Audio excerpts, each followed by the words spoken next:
High dudes super star Rajinikanth வந்து hospitalisation பண்ண வச்சுருக்காங்க. அதுக்கான காரணம் என்னன்றதை இந்த வீடியோவில் பார்க்க போகிறோம். அது மட்டும் இல்லாமல் இந்த நியூஸ் வந்து வெளியானதுக்கப்புறம் ஏகப்பட்ட இடத்துல இந்த சோஷியல் மீடியாவில் வந்து பேட் கமெண்ட்ஸாக வந்துட்டுருக்கு. ஸோ அது ஏன்றதையும் இந்த வீடியோவில் நம்ம டீட்டெயிலாக பார்க்க போகிறோம்.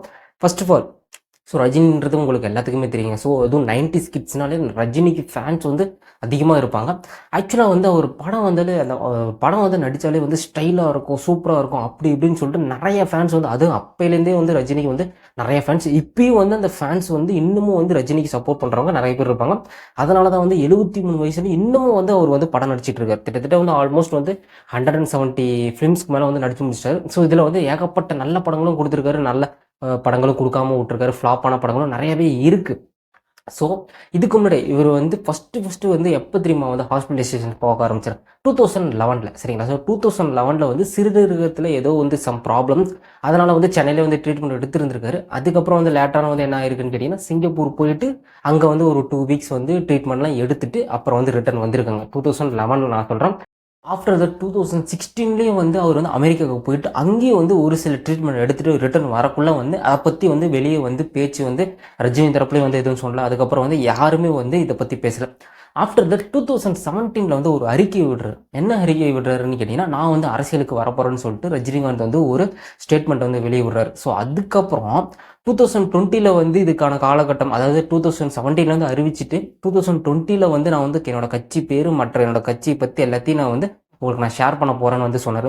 இதுக்கு நடுவில் வந்து 2019 அன்னைக்கு திரும்ப வந்து அவரோட உடம்புல வந்து ஏதோ பல விதமான ஏதோ சிகிச்சை பண்ணணும்னு சொல்லிட்டு திரும்ப வந்து ஹாஸ்பிட்டலைசேஷன் பண்ணுறாங்க. எப்போ 2019 2017 வந்து அவர் வந்து நான் அரசியலுக்கு வரப்போகிறேன்னு சொல்லிட்டு அதுக்கப்புறம் வந்து ட்ரீட்மெண்ட் எடுக்கிறார் 2019. அதுக்கப்புறம் வந்து அவங்க தரப்புலேருந்து நிறைய அறிக்கைகள்லாம் வந்ததுங்க. ஸோ எனக்கு சிறுநீரக பிரச்சனை இருக்குது, ஸோ அதை பற்றி தான் நான் வந்து இன்னமும் வந்து நான் சிகிச்சை எடுத்து கொண்டுட்டு இருக்கேன் அப்படின்னு வந்து சொன்னார்.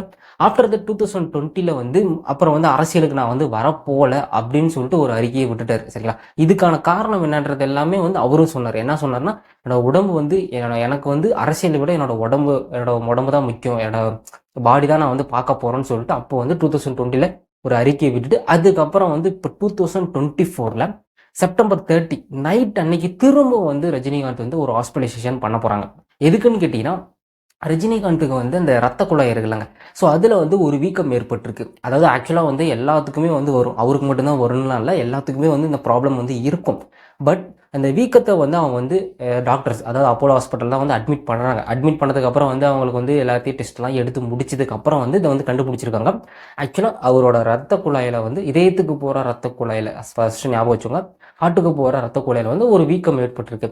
அதை வந்து அதாவது அந்த டாக்டர் ஹாஸ்பிட்டல் இருக்குல்ல, அப்போலோ ஹாஸ்பிட்டலில் வந்து அவங்களோட அறிக்கையில் வந்து சொன்னது என்னன்னா, நாங்கள் அதை வந்து அறுவை சிகிச்சை இல்லாமல் வந்து நாங்கள் வந்து அதை வந்து க்யூர் பண்ணியிருக்கோம் அப்படின்னு சொல்லிட்டு ஒரு அறிக்கையை வந்து விட்டுருக்காங்க. அதுக்கப்புறம் வந்து ரஜினிகாந்த் வந்து ஒரு 2 டேஸ்க்கு அப்புறம் வந்து அவர் வந்து நார்மலாக வந்து வீட்டுக்கு போயிருந்திருப்பார். ஸோ இதுதான் வந்து ரீசன், அவர் வந்து ஹாஸ்பிட்டலைசேஷன் பண்ணதுக்கான ரீசன் இதுதான். எல்லாத்துக்குமே வந்து நம்ம ஹெல்த்து தான் முக்கியம். இப்போ இந்த ரஜினிகாந்துக்கு என்ன பண்ணியிருக்காங்க, என்ன ட்ரீட்மெண்ட் வந்து கொடுத்துருக்காங்க கேட்டீங்கன்னா, அறுவை சிகிச்சை எதுவும் கொடுத்தாங்கன்னு கேட்டிங்கன்னா, அறுவை சிகிச்சைலாம் எதுவுமே கிடையாதுங்க. 4 ஹவர்ஸில் வந்து அவருக்கு வந்து ஹார்ட்டில் வந்து ஒரு ஸ்டண்ட் வச்சுருக்காங்க. ஸ்டண்ட் மீன் STENT. இது வந்து மெயினாக வந்து இந்த கொரோனரி ஹார்ட் டிசீஸ் இந்த மாதிரி இருக்கவங்களுக்கு தான் இதை வந்து வைப்பாங்க. இதே அவருக்கு வச்சுருக்காங்க கேட்டிங்கன்னா, ஹார்ட்டில் வந்து அந்த பிளட் வெசல்ஸில் வந்து வீக்கம் ஏற்பட்டிருக்குல்ல, அந்த வீக்கத்தை வந்து இது வந்து அந்த இடத்துல இந்த ஒரு டியூப் மாதிரி வச்சுருவாங்க. அந்த டியூப் வந்து என்ன பண்ணணும்னு கேட்டிங்கன்னா, பிளட்டை வந்து நல்லா வந்து சீராக வந்து உடம்பு ஃபுல்லாக வந்து கொண்டு போகிற வேலைக்கு தான் இந்த ஸ்டண்ட்டோட வேலை. இதை வந்து 4 ஹவர்ஸ் வந்து ட்ரீட்மெண்ட் மூலயமா வந்து பொருத்திருக்காங்க. இதோட வேலை இதுதான். ஸோ ஹார்ட்டில் வந்து ஏதாவது வந்து வீக்கம் ஏற்பட்டிருக்கு, அந்த இடத்துல வந்து இது வச்சுட்டா அது வந்து நார்மலைஸ் ஆயிடும். ஆக்சுவலாக இது வந்து ஸ்டார்டிங் ஸ்டேஜ் தான். இது வந்து ஸ்டார்டிங் ஸ்டேஜ்லேயே வந்து வச்சதுனால தான் நம்மளால் வைக்க முடியுது. இதே வந்து ரொம்ப சிவியர் ஸ்டேஜ்லாம் போச்சுன்னா கண்டிப்பாக வந்து அதாவது சர்ஜரி தான் மேற்கொள்ள முடியும் அப்படின்னு சொல்லிட்டு ஹாஸ்பிட்டல் தரப்பில் வந்து சொல்லியிருக்காங்க. ஸோ இதில் அதாவது இந்த இன்சிடென்ட்லேருந்து நம்ம வந்து தெரிஞ்சுக்க வேண்டிய விஷயம் என்னன்னு கேட்டிங்கன்னா, நம்ம ஹெல்த் வந்து இம்பார்ட்டன்ட். அதுவும் நம்ம ஹெல்த்தில் வந்து நம்ம ஹார்ட் வந்து ரொம்ப ரொம்ப இம்பார்ட்டன்ட். ஸோ அது வந்து நம்ம வந்து இவர்கிட்ட இருந்து நம்ம வந்து தெரிஞ்சுக்கலாம். ஆக்சுவலாக வந்து 73 வயசில் வந்து வந்திருக்கு. பட் நிறைய பேத்துக்கு இப்போ சின்ன குழந்தைங்களே வந்து நிறைய பேத்துக்கு வந்து இந்த ஹார்ட் டிசீஸ், இந்த ஹார்ட் ப்ராப்ளம்ஸ் வந்து நிறைய பேத்துக்கு இருக்குது. அது எல்லாத்தையும் நம்ம வந்து சீக்கிரமாக நம்ம க்யூர் பண்ணிக்கணும். இதுலேருந்து இந்த வீடியோலேருந்து நான் சொல்ல வரது என்னன்னு கேட்டிங்கன்னா, உங்கள் உடம்பு வந்து முக்கியம். அதை மட்டும் நீங்கள் நல்லா தெரிஞ்சுக்கோங்க. உங்களுக்கு எத்தனை ஏஜ் வேணாலும் இருக்கலாம். 10 இருக்கலாம், 20 இருக்கலாம், 30 இருக்கலாம், 40 இருக்கலாம். ஃபஸ்ட்டு நம்ம ஹெல்த் தான் முக்கியம். அதுக்கப்புறம் தான் எல்லாமே. நீங்கள் பணம் சம்பாதிக்கிறீங்க, சம்பாதிக்கல. பட் ஹெல்த் இருந்தால் தான் வந்து நம்மளால் பணம் சம்பாதிக்க முடியும். ஆனால் ஹெல்த் இல்லாமல் நம்மளால் வந்து மணி சம்பாதிக்க முடியாது. ஸோ இதை மட்டும் நீங்கள் நல்லா ஞாபகம் வச்சுக்கோங்க. இந்த வீடியோ வந்து வைரல் ஆகுதோ இல்லையோ, ஸோ உங்கள் ஹெல்த் வந்து ரொம்ப இம்பார்ட்டன்ட். பட் இந்த நியூஸ் வந்து வெளியே வந்ததுக்கப்புறம் நம்ம சோஷியல் மீடியா, அது நம்ம பீப்புள்ஸ், இப்போ நார்மலாக காமன் பீப்புள்ஸ்லாம் எல்லாருமே வந்து திட்டியிருக்காங்க. அப்பார்ட் ஃப்ரம் தட், நீங்கள் வந்து அவர் வந்து ஒரு ஹீரோவாக நீங்கள் பார்க்காதீங்க. ஒரு உங்களோட அப்பாவா பாருங்கள். ஆக்சுவலாக வந்து எல்லாத்துக்குமே வந்து அவர் அப்பா மாதிரி தான், சரிங்களா? நீங்கள் உங்கள் அப்பாவா பார்த்தீங்கன்னு வச்சுக்கோங்களேன், இந்த மாதிரி நீங்கள் வந்து சொல்லவே மாட்டீங்க. பிகாஸ் அவர் வந்து 73 வயசு இருக்குது, இன்னமும் வந்து நடிச்சிட்டு இருக்காரு. இப்பயும் வந்து ஒரு படம், இப்போ ரீசெண்டாக நிறைய படம் நடிச்சிட்டு இருக்கிறதுனால தான் அவருக்கு வந்து இந்த மாதிரி கூட ஏற்பட்டிருக்க வாய்ப்பு இருக்குது, உடல் சோர்வுனால. அப்பார்ட் ஃப்ரம் தட், நீங்கள் வந்து ஒரு ஹீரோவாக பார்க்காம ஒரு நார்மலாக ஒரு நல்ல மனிதனாக பார்த்தீங்கன்னு வச்சுக்கோங்க, எல்லாத்துக்குமே வந்து ஒரு ஆதங்கம் இருக்கும். ஏன்னு கேட்டிங்கன்னா, நம்ம வந்து காலங்காலமாக வந்து பார்த்துட்டு இருந்த ஒரு ஹீரோ, சரிங்களா? அவருக்கு இந்த நிலம்னா கண்டிப்பாக வந்து எல்லாத்துக்கும் வந்து கஷ்டம் ஏற்படும். பட் நாம் வந்து சோஷியல் மீடியாவில் வந்து சீக்கிரமாக இதாகட்டும், அது ஆகட்டும், அப்படி இப்படின்னு நம்ம வந்து வன்மத்தை தான் நம்ம கக்கிட்டு இருக்கோம். அது நீங்கள் இன்ஸ்டாகிராம் பேஜில் போயிட்டுன்னு வச்சோங்களேன், ஏகப்பட்ட பேர் வந்து ஒரு நல்லதாக, நீங்கள் நல்லது, இப்போ நல்லதாக ஒரு விஷயம் நீங்கள் பேசாமல் விட்டுருந்தாலும் நீங்கள் வந்து கெட்டதாக ஒரு விஷயத்தை நீங்கள் பண்ணாமல் இருக்கலாமே. ஸோ அதுதான் வந்து என்னோட பாயிண்ட். நீங்கள் வந்து அவங்களுக்கு நல்லது பண்ணல, அது சமயம் நீங்கள் கெட்டதும் பண்ண வேணாமே, எதுக்கு நீங்கள் வந்து கெட்ட விஷயமா நீங்கள் பண்ணுறீங்க? ஸோ இதுதான் என்னோட கான்செப்ட். ஸோ ஸ்டில் 73 ஏஜில் இன்னமும் வந்து படம் நடிக்கிறார். இன்னமும் அவரோட பாட்டை அவர் வந்து இப்போ ரீசெண்டாக அந்த மனசராயோ சாங் இன்னும் ட்ரெண்டிங்கில் போயிட்டுருக்கு. ஸோ 73 ஏஜ் ஆகுது, அதை நம்ம பார்க்கணும். 73 வயசில் ஒரு படம் நடிக்கிறாரு, அவ்வளோ சம்பாதிக்கிறாருன்னு சொல்லிட்டு நம்ம வந்து அப்படி நம்ம யோசிக்கணும். அப்பார்ட் ஃப்ரம் தட், இதெல்லாம் ஒரு பக்கம் இருந்தாலுமே இப்போ இந்த விஷயத்தினால வந்து நமக்கு வந்து இன்னொரு முக்கியமான விஷயம் நமக்கு வந்து கிடச்சிருக்கு. என்ன கிடச்சிருக்குன்னா, என்ன நம்ம தெரிஞ்சுக்கலாம்னா, ஹார்ட், சரிங்களா? ஒரு இதயம்ன்றது எப்போ வேணாலுமே வந்து நமக்கு வந்து ரொம்ப இதாக இருக்கலாம். ஸோ நம்ம இதயத்தை நம்ம வந்து ரொம்ப சேஃப்டியாக நம்ம பார்த்துக்கணும்.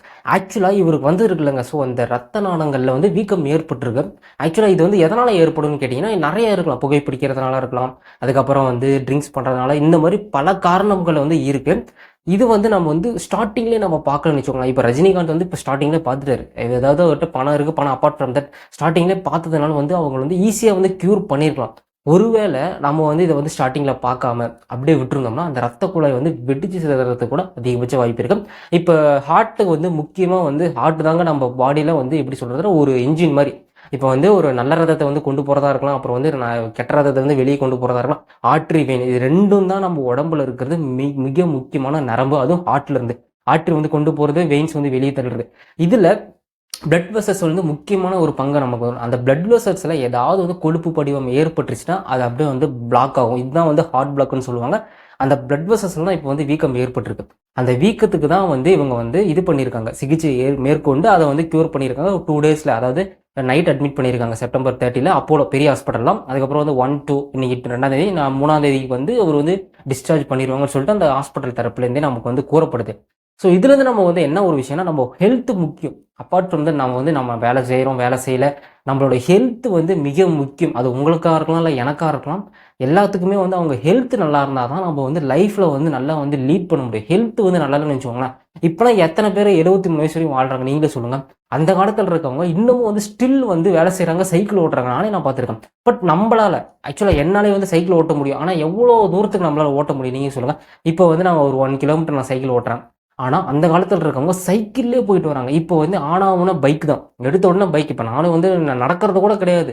ஸோ இது எல்லாமே வந்து இதுக்கான காரணம் தான். நம்ம உடம்பு வந்து முக்கியம்னு சொல்லிட்டு நம்ம வந்து இந்த ரஜினி இன்சிடென்ட்லேருந்து நம்ம வந்து எடுத்துக்கலாம்னு சொல்லிட்டு நான் உங்களுக்கு நான் ஷேர் பண்ணுறேன். ஏன்னா நம்ம உடம்பு நல்லா இருந்தால் தான் வந்து, நம்ம மனசு நல்லா இருந்தால் தான் மட்டும் நம்ம வந்து மற்றவங்களுக்கும் நல்லது பண்ண முடியும். நம்ம குடும்பத்துக்கும் அது வந்து மிக முக்கியமான ஒரு விஷயம், ஒரு நல்லது நடக்கும். இப்போ இந்த ரஜினியோட இன்சிடென்ட்டுக்கு அப்புறம் வந்து நிறைய சோஷியல் மீடியாவில் வந்து இந்த மாதிரி வந்து பேடாக கமெண்ட்ஸ் பண்ணிட்டு இருந்தாங்க. நம்ம என்ன சொன்ன மாதிரி அது எதுக்குன்னு எனக்கு தெரியல. Please don't do that. Because நீங்கள் வந்து ஒரு இடத்துல இருக்கீங்க, இப்போ உங்களுக்கே ஒரு விஷயம், அது உங்களுக்கே வந்து ஒரு மாதிரி நடக்குதுன்னா, உங்ககிட்ட வந்து ஒருத்தன் வந்து இவ்வளோ தூரம் வந்து கெட்டதாக ஏதாவது வன்மத்தை கக்குனானா உங்களுக்கு எப்படி இருக்கும்? அதே மாதிரி தான் அவருக்கும். ஸோ அதுவும் வந்து சூப்பர் ஸ்டார், தமிழ்நாட்டில் வந்து சூப்பர் ஸ்டாராக இருக்கார். இப்போ வந்து ரீசெண்டாக வந்து படமும் நடிச்சிட்டு இருக்காரு. ஸோ ஒரு ஹீரோக்கே இந்த நிலமைனா சாதாரண மனிதனுக்கு என்ன நிலைமை? ஆக்சுவலா ஒருவேளை ஹீரோ ஆனதால தான் வந்து எல்லாருமே வந்து வன்மத்த கக்கணும். சாதாரண மனிதனா இருந்தா கூட யாரும் வந்து கண்டுக்காம போயிருவாங்களோ? அப்படிதான் வந்து என்னோட மைண்ட் செட் இருக்கு. ஸோ நெறைய பேர் சோசியல் மீடியால இந்த மாரி பேடா வந்து கமெண்ட் பண்ணிட்டு இருக்கீங்க. நான் வந்து இவர் வந்து ஹீரோவா இருக்காரு. இவர் வந்து உனக்கு பிடிக்கும் அப்படின்றதெல்லாம் நான் வந்து சொல்லவே கிடையாது. யாரா இருந்தாலுமே வந்து ஒருத்தர் வந்து ஒரு ட்ரீட்மெண்ட் போயிருக்காருன்னா, அது வந்து வெளிய தெரியுதுன்னா, நாம வந்து அவருக்கு வந்து எதுவுமே அவருக்கு வந்து பிரார்த்தனை பண்ணாம இருந்தாலுமே சரி, பிரார்த்தனை பண்றீங்க, பண்ணாம இருக்கிறீங்க. பட் நான் வந்து ஒரு கெட்டதா ஒரு விஷயத்த மட்டுமே யாருக்குமே சொல்லக்கூடாதுன்னு தான் இந்த வீடியோல நான் கன்வே பண்ண விரும்புனேன். ஸோ இன்னும் 2 டேஸ்ல வந்து ரஜினிகாந்த் வந்து க்யூர் பண்ணி வெளிய வந்துருவாருன்னு சொல்லிட்டு ஹாஸ்பிட்டல் தரப்புல வந்து சொல்லுது.